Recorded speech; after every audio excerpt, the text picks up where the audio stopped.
بسم اللہ الرحمن الرحیم وحکم المؤول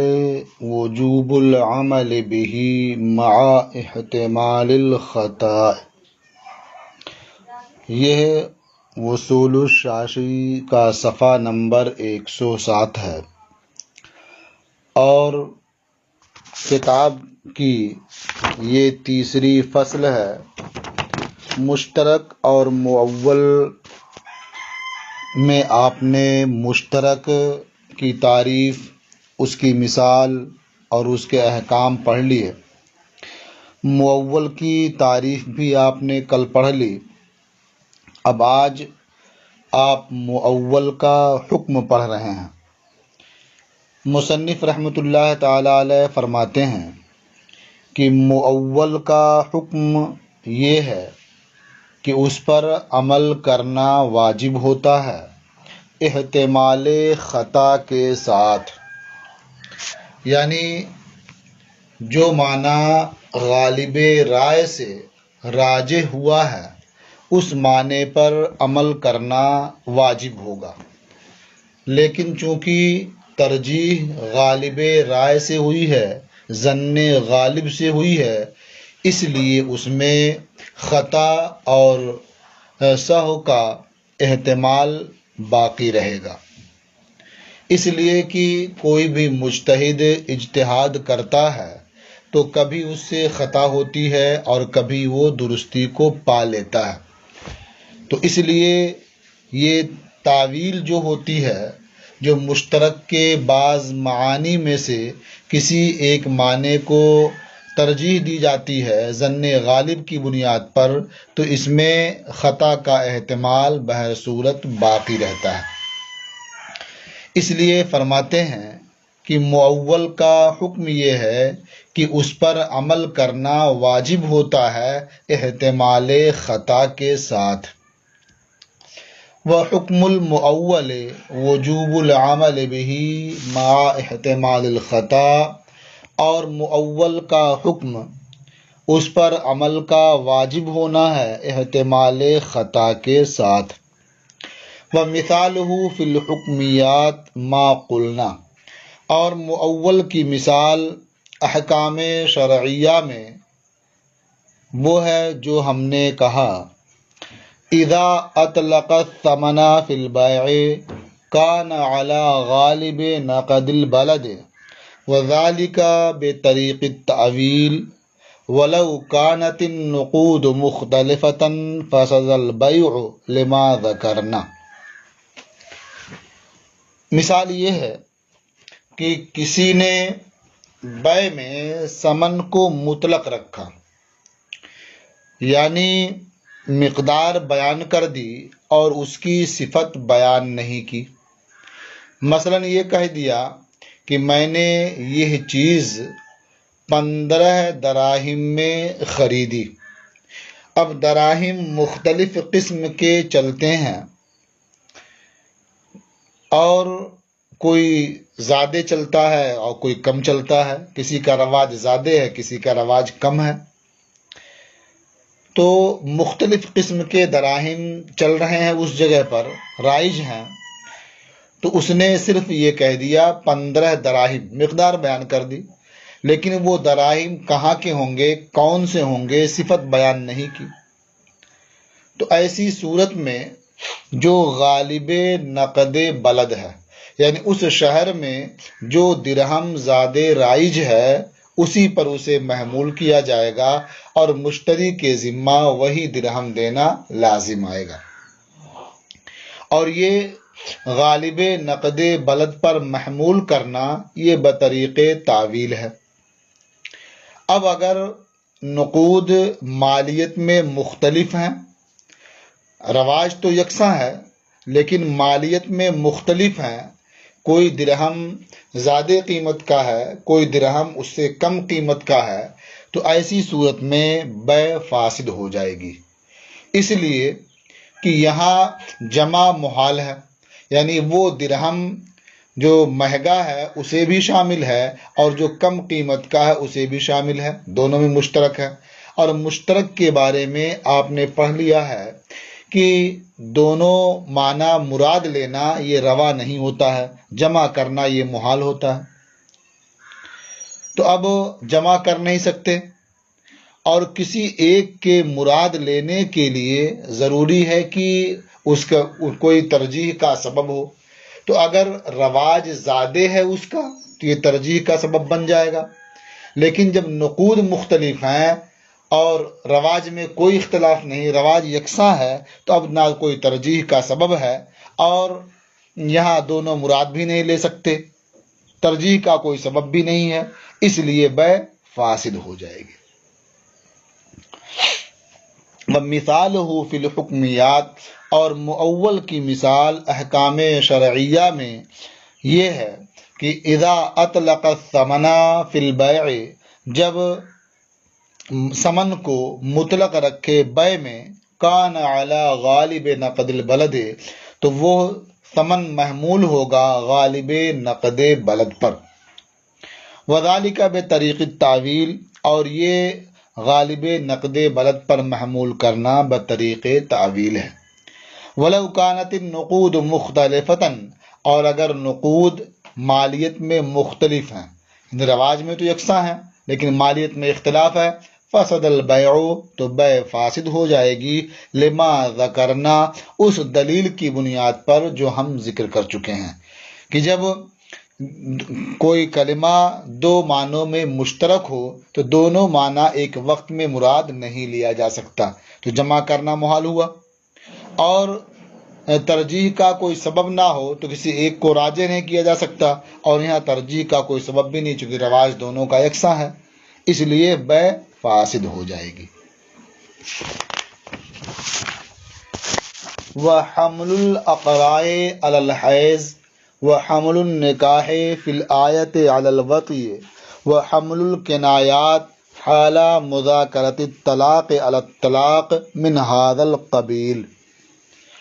فرماتے ہیں کہ اقرا کو حیض پر محمول کرنا،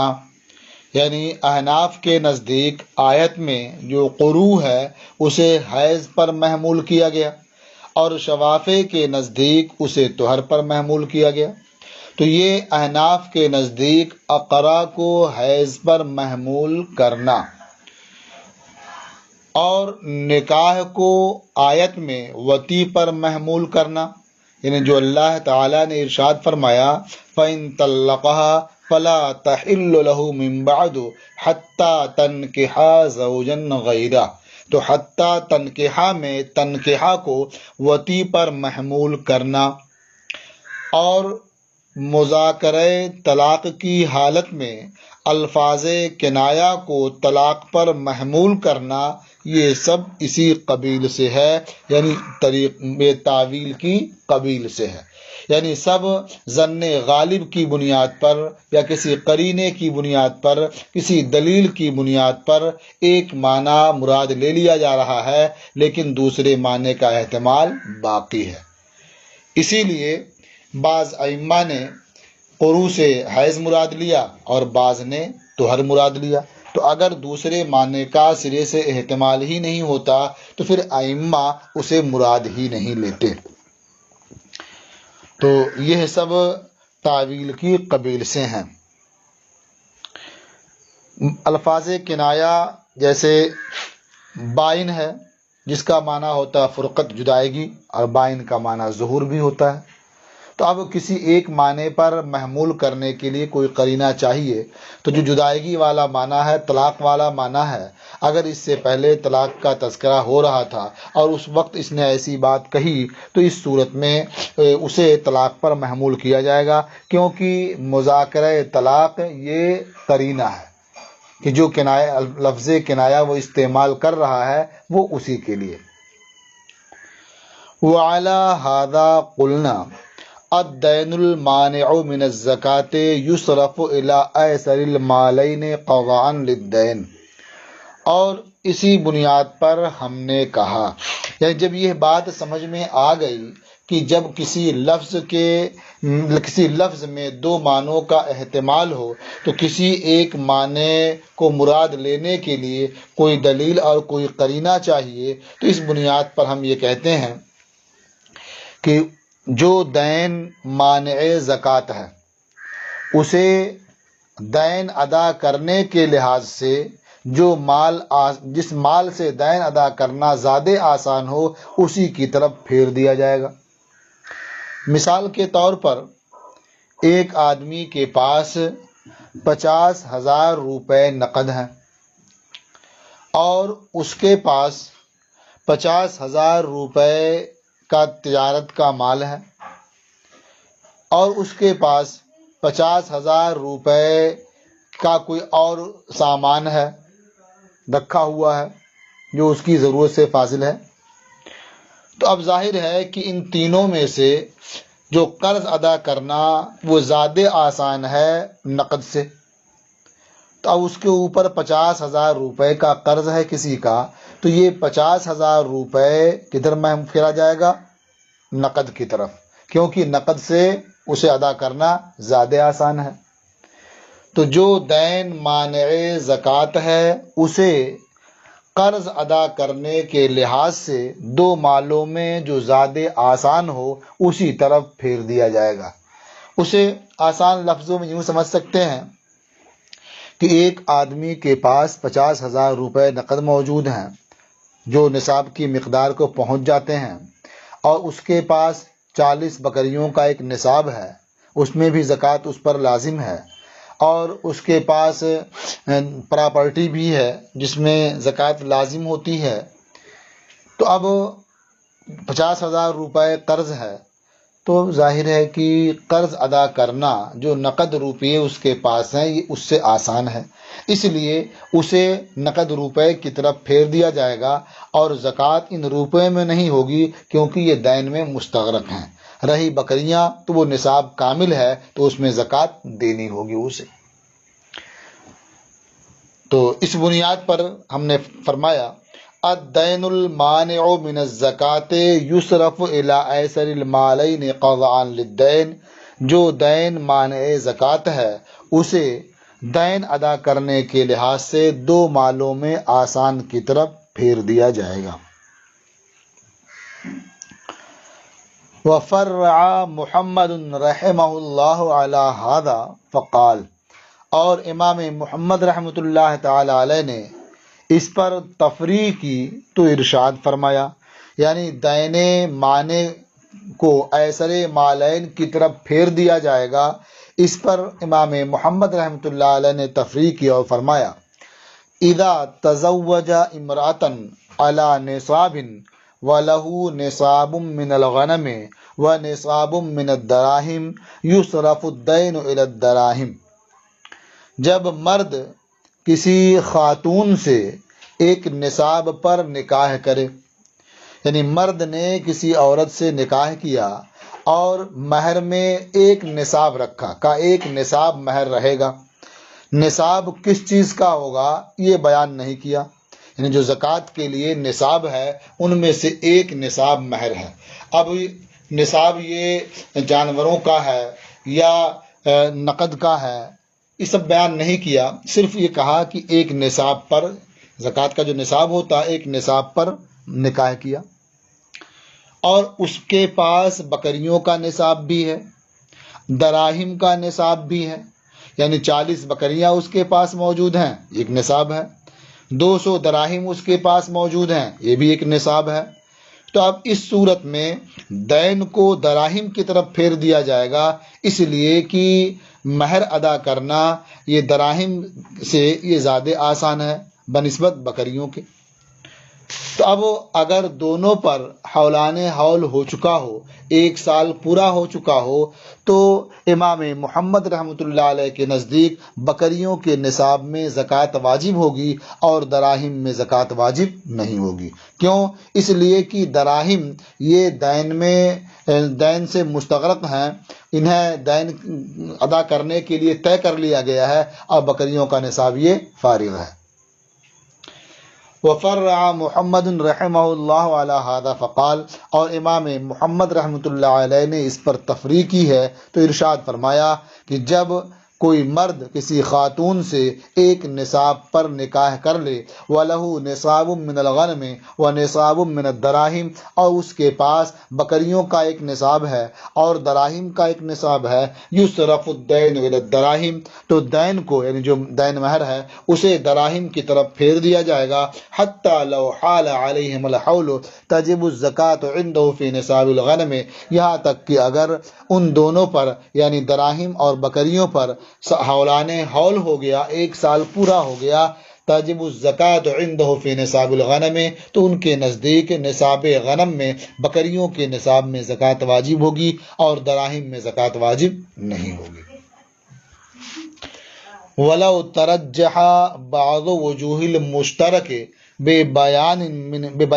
مِّن قِبَلِ الْمُتَكَلِّمِ كَانَ مُفَسَّرًا، اور اگر مشترک کے بعض وجوہ متکلم کی جانب سے کسی بیان کے ذریعہ راجح ہو جائیں تو اسے مفسر کہا جائے گا، اور اس کا حکم یہ ہے کہ یقینی طور پر اس پر عمل کرنا واجب ہوتا ہے، یعنی اس میں عمل کرنا لازم ہوتا ہے، اس میں پھر خطا کا احتمال نہیں ہوتا ہے۔ تو اسے مفسر اس لیے کہا جاتا ہے کہ گویا متکلم نے اس کی تفسیر کر دی۔ متکلم نے جب کلام کیا تو اس میں دو معنوں کا احتمال تھا، پھر اس نے بیان کر دیا کہ یہ معنی مراد ہے، تو اس کی تفسیر ہو گئی، اس لیے مفسر کہا جاتا ہے۔ اب اس میں احتمال باقی نہیں رہتا ہے، اس لیے اس پر یقیناً عمل کرنا واجب ہوتا ہے۔ وَلَوْ تَرَجَّحَ بَعْضُ وُجُوهِ الْمُشْتَرَكِ بِبَيَانٍ مِّن قِبَلِ الْمُتَكَلِّمِ، اور اگر مشترک کے بعض معانی یہ راجح ہو جائیں متکلم کی جانب سے کسی بیان کے ذریعہ تو اسے مفسر کہا جاتا ہے۔ وَحُكْمُهُ أَنَّهُ يَجِبُ الْعَمَلُ بِهِ يَقِينًا، اور مفسر کا حکم یہ ہے کہ اس پر یقیناً عمل کرنا واجب ہوتا ہے، یعنی اس میں خلاف کا احتمال نہیں۔ مثالہ اذا قال لفلان علی عشرۃ دراہم من نقد بخارا، مفسر کی مثال